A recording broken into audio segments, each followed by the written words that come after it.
Did you hear the sirens go off? Last night in Kent County, the sirens did sound, but unfortunately, by the time that they went off, the storm had already blown through.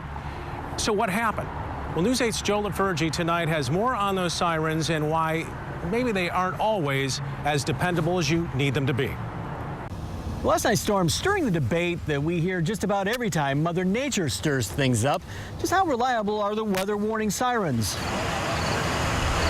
As crews continue to clean up the mess near her home at 3rd and Pine on Grand Rapids' west side, Kathy McDermott recalled the winds that caused it. It was pretty crazy. She heard the weather warning siren in her neighborhood, but she was already prepared for the approaching storm. I have a weather radio, and I also have the Weather Channel app on my phone. When it comes to the 130 severe weather warning sirens in Kent County, it appears they were working last night.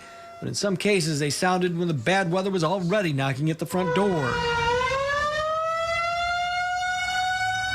Our warning sometimes over here is fairly short. You know, we have the lake that's a buffer, and it's very hard to know exactly what's happening over the lake. It's not until we get to landfall that we have a better idea of what's going on. When the Weather Service determines there's rotation or other dangerous conditions, this button on a computer screen at the Kent County Dispatch Center sets off the sirens in communities outside Grand Rapids. City dispatchers have a similar setup. The sirens are checked the first Friday of every month, April through October. But there's a number of reasons you may not have heard them. Vehicles in many homes are more soundproof these days, and there's no way sirens can cover every square mile of the county. Emergency management officials stress the sirens are just one option when it comes to keeping you safe. I would say don't rely on any one thing. Have redundancy. From apps on the phone Live from the 24-hour tracking center. to good old-fashioned TV weather reports. NOAA weather radios would be another good example. Social media is one way that a lot of people get that information. And when a severe weather watch is issued, be ready to act. A watch can quickly turn into a warning, which is what we saw, how quickly that can change. Of course, one alternative is signing up for weather alerts on the Wood TV app. You can sign up at woodtv.com. In Grand Rapids Township, Joe LaFurgey, News 8.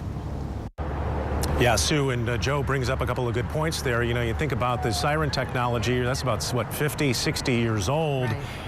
These are the new wave, and when Ellen Baca spotted that thing on the ground, we got the alert, turned on the TV, and then the sirens went on.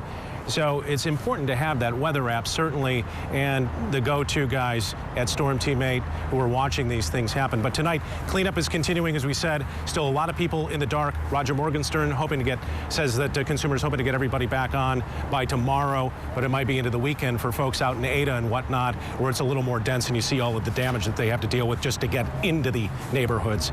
We'll keep an eye on it, of course. We'll have a lot more for you tonight, both on air and online. But in the meantime, Sue, we'll send it back to you in the studio.